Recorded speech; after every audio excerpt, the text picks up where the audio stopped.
What's up, friends? Welcome back. Happy Wednesday again. And this is a quick tutorial video for a Toyota Camry 4-cylinder 2.5S from 2009 till 2012. How to replace your brake pads. And I will give instructions on how to do the rotors, but today we're just doing brakes, front and back. I have no cameraman. I have no tripod. So I'll have to do this in parts. So have a great rest of the week and enjoy this video. We're doing the brakes on a 2011 Toyota Camry. Enjoy. We'll be right back. Obviously, step one, remove tire. For a Toyota Camry, I'm using an electrical gun. You need a 21 millimeter socket to remove the lug nuts. Stand by for part two. Okay, we're at step two. The tire has been removed and we are now here. So what is going to be removed, obviously, is the caliper housing will come off, which will give us access to the brake pads. There's one on the outside and of course there's one on the inside. You're removing this bolt, which should be somewhere around a 10 millimeter to 12. I will let you know exactly. I forgot. Sorry. And the bottom bolt. So you got this one, and you got that one. That's it. Stand by for part two. Find your wrench or socket and ratchet and remove this bolt and this bolt. Stand by. Okay, welcome back. Welcome back. So correction on the socket size to remove your one bolt, two bolts. I'm using a socket and a 3/8 ratchet, and the socket is 14 millimeter. Look, fits right on. So counterclockwise to remove the bolt, clockwise to tighten it. Stand by for part three. I'm gonna remove this bolt and that bolt, and we'll get access to the brake pads by removing this caliper. These are the only two bolts that are holding it. Be right back. All right, let's continue. I got both bolts loose and I can take them out by fingers now. And sorry about the shaky camera. Again, I'm holding the phone with one hand, showing everybody what I'm doing. All right, let's remove this. Luckily for me, sometimes these things get real stuck. You might have to use like a short pry bar. You would pry a little bit from here and a little bit on the other side where the lip is. So got lucky here. Here we go. Bam. Normally I like to hang this if the car is up on the lift, but right now we're on the jack stand, so we don't need to. On this Camry, this is how it comes. You got your two clips. Remove the clips first. They will come right out. Oh, look, the bottom one just fell out already. All right, chill. Here are the clips. Make sure you don't lose them. Put them somewhere where you do not lose them. Okay, and then you're at the brakes. Now, my brakes still have slightly, 25%, 20%. Yeah, I mean, they're kind of thin. They're squeaking. I got to grease them. Take the other one out just like that. Sometimes it's easy, sometimes it's hard. And there you go. There you go. And then at that moment, all you're going to do now is grab your new brakes. Here are mine. By the way, for the Toyota Camry, I'm using Power Stop Evolution, part number 171293. Not sponsored, by the way. Always good to match up your old brakes with the new ones to make sure that they're correct. So if we look at them like this, looks pretty. Yep. Let me see. Yeah. Yep, that looks right. That looks right, you know. There you go. All right, stand by for part 3 or 4 at this point. Like, share, and subscribe, friends. Please support the channel by donating. The link and the information are in the description. We appreciate everybody's help. Love you, friends. Stay safe. All right, let's continue. Let's continue. Now, a lot of people do this. Some people do, some don't. I usually like to, before I put my brake pads in,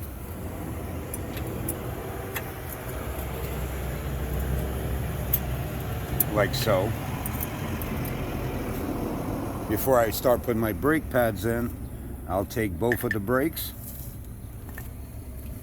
and just put a little bit of brake grease on it. In this case, it's organic grease, but usually the little bag like this should come with your brake pads. If not, you might want to pick it up at your parts store or while you're buying your brakes, unless you got them online. Then request a little grease pouch. So the place you put it is on the outside of the brake, right on this little plate.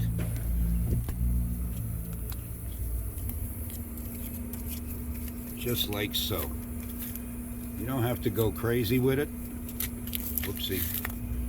Don't have to go crazy, but this will stop some of the noise or squeaks. And of course, do the same thing on the other one. And of course, you know, you're putting on metal, you might want to have a little bit of lubrication in between. You never know. You will also need a C-clamp or something to compress the piston, because this piston has to go all the way in order to slide the brakes inside. All right, let's get the brakes in so you guys can see it. All right, I usually like to try to get that little lip right there to go down first, or you can do it from up top.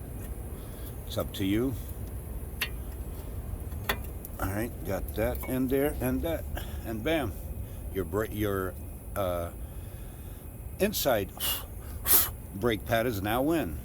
Now let's get the outside. All right, look at that. Fits right in. And then all you want to do,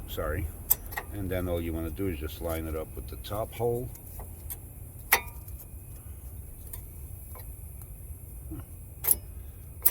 It's a little tight, but what are you gonna do? Haha, that's what she said. Okay, let's try to go from up top. Come on, Carlito. Go from up top.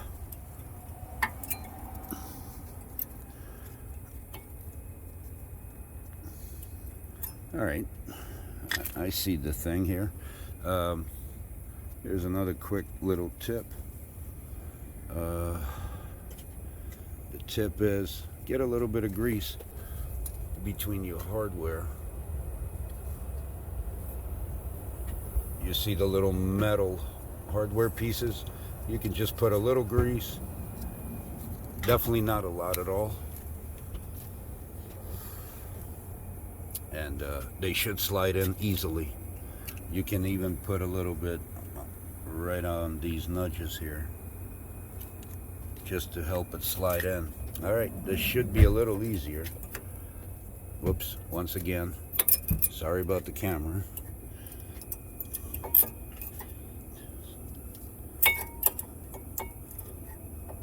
All right, let me try to go from up top. Slide that in. Wow, definitely giving me a hard time. And my camera game is trash. And my gloves are ripping already. That's it, I'm not happy. Must change gloves. Bam, we're in. Bam. All right, so this is what it will look like after you complete and install the inner brake pad and the outer brake pad. I did measure my rotors. I got enough left. I will use a little bit of a very light sandpaper just to make them slightly smoother. I'm not going to take them off and cut them, which is what you should do, is remove your rotors, have them resurfaced or replaced. Luckily for me, my brakes have a lot of thickness, a lot of life in the brake rotor, so that's good. All right, do not forget these little guys. There's two of them. You don't want to forget these guys. You need them in there. And how they slide in is super easy. You guys see the little hole on top of each brake, and there's also a little hole on the bottom. Wow, focus, heifer. Focus. There's the little hole. Let me clean the lens. There you go, right? So it slides in easily. Like that. And you gotta bend a little or force it, but bam, there you go. Just like that. Get your other one. And do the same thing. Put that in there. Right? And do the same thing. Sorry. And do the same thing over here. So they just literally slide in the hole. Make sure you push them all the way in. Right? And that's how it will look. Correct. And at that point, you're done. I'm going to, again, quick tip. You can take one of your old brake pads in this step, right? Put your brake pad in just like that. Right up against the piston, right? Your C-clamp, stand by. All right, get your C-clamp right up against the piston housing. One side here, and this angle is going to be pressing up against the old brake pad. Don't use the new ones. Use the old ones that you took out, right? And at this point, all you're trying to do is get the piston to contract. Whoops. So we churn this. We churn it, and as we're churning it, stop it. As we're churning it, you can see that the piston starts to go in. All right, so let's put it in. Let's push it in all the way. Man, stand by. Let me see if I can get you guys. I can't tell. Nah, that's not gonna work. All right, so just keep churning the dial until it stops and you can't go in anymore. Stand by. Okay, I churned as much as I can and it stopped. Now the piston is retracted all the way in. Now just back this off. Get the C-clamp off, and we can put our brakes in. Well, with the piston contracted all the way in, you now have enough room to slide this whole caliper bracket back over the rotors. So let's do that. As you're putting this in, try to be careful not to knock off one of the metal clips or both. Stand by. Another quick little tip. Sometimes on your Toyota Camry 4-cylinder 2.5 2011, these things will get stiff. This is where your little 12mm bolt will go into. So what you should do is grab your 16mm socket and your 3/8 ratchet, put it on. Sorry again, mistake. Disregard the 16mm part. What you need is a 17mm socket, not 16, correction. Goes right on. Put your ratchet on. Now ideally you want to remove these by using like a screwdriver to pry them back, because they just spin in place. You're not going to take them out. And what you want to do is use the little brake grease to put on the inside of this rubber boot. There's two rubber boots. Put a little bit of grease on the bolt itself, That way it can slide in and out. Otherwise, you might have trouble putting this caliper on because they're out too far. And now you got brand new brake pads that already stick out further because they got so much brake life or thickness versus the old ones that it's expanded out.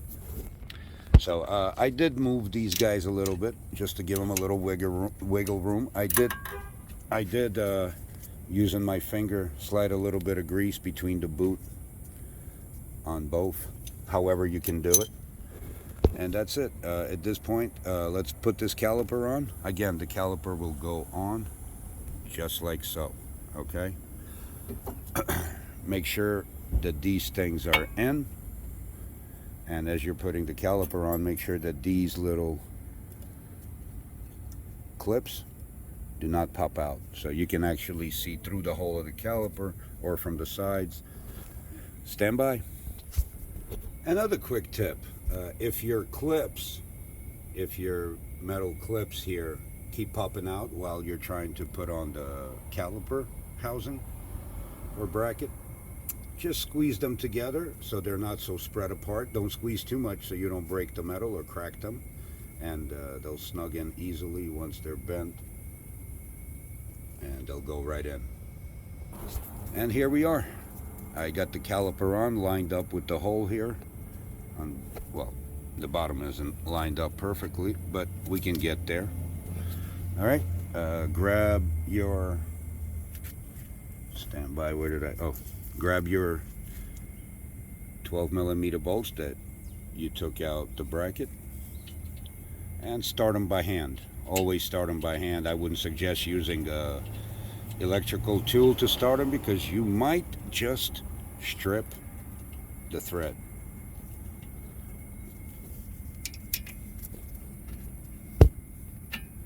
There you go. I feel this one caught, I believe. Yep, that one's caught. So start one of them and that'll align the other side more or less.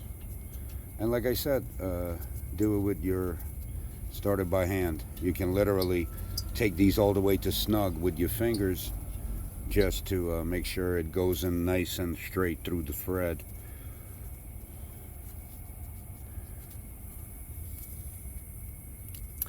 Again, this is a tutorial for a 2011 Toyota Camry. A year younger or a year older is compatible, possibly even 2 years. Make sure you check the specification. And there you go, the caliper is back on.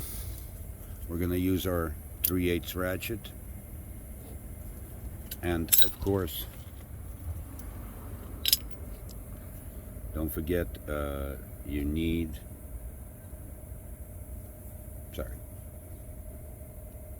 14mm to tighten these guys down.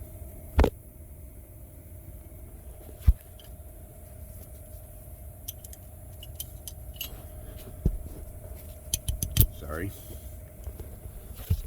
I hope this tutorial helps everyone. Make sure clockwise or to the right, righty-tighty, lefty-loosey, unless you have a European vehicle like I would say Mercedes, BMW. Sometimes it could be reversed red. Mainly on some bolts, but for the most part it's righty-tighty, lefty-loosey. Final tip here. Sometimes you'll be trying to tighten up that 14mm bolt and you'll see this thing spinning as well. Watch it. See? The bolt is not the only thing trying to tighten, everything is spinning. So at this point you won't be able to get the bolt to tighten. So what you need to do is, you can fit a wrench. Sorry. You can fit a wrench right here. See, this is a bolt by itself. Fit a wrench that will fit that bolt right on it. Let me see if I can show you guys. All right, this is what I meant. This is a 19mm. Put it right there, and then you're able to tighten that up, because this little nut will not turn anymore because you're holding it with the wrench. Tighten that up. If you need to do the same thing on the bottom, you can do so. And we'll get the tire back on. Make sure you get this thing snug and then tighten it another 1 to 1.5 turns, or I should say not even 1.5, roughly a 3/4 to 1 full turn to get it all the way tight. Remember, this is your brakes, this is your life, this is what stops the vehicle. So do the right thing. If you should happen to have a trouble with a wrench and this thing keeps spinning while you're trying to tighten that 12mm bolt, you can always use pliers. This plier will perfectly fall down. This plier can perfectly grab that, and then you're able to turn it. All right, the top bolt is tight. Let's do the bottom. Sometimes it'll just tighten without you having to hold anything. On this bottom one, you really don't have to. It's where you see that nut type of deal with grooves that looks like you can put a wrench on it. So again, get this thing snug, and then maybe another little half a turn to 3/4 turn if you can get it. You don't want to go too hard, you don't want to break the bolt, obviously. But remember, these are brakes. This is what stops the vehicle. This stops several thousand pounds of metal and plastic. There you go. Let's get the tire back on. And there you have it. The lug nuts I started by hand. The wheel is on. Use your 21mm socket. I have an electric gun. Again, not sponsored. Tighten everything up, and there you have it. You did, this was the driver's side. You did that correct. Repeat step by step as shown on every wheel. The back, the rear brake pads will be slightly smaller than the front, but that's about the only difference. If you have any questions, please leave in the comment section and we will respond. Love you, friends. Happy Wednesday. Have a great rest of your week. Like, share, and subscribe, and please support the channel by donating. You can use Cash App or PayPal. The link and the information will be in the description. We're out of here. We're out of here. Bye.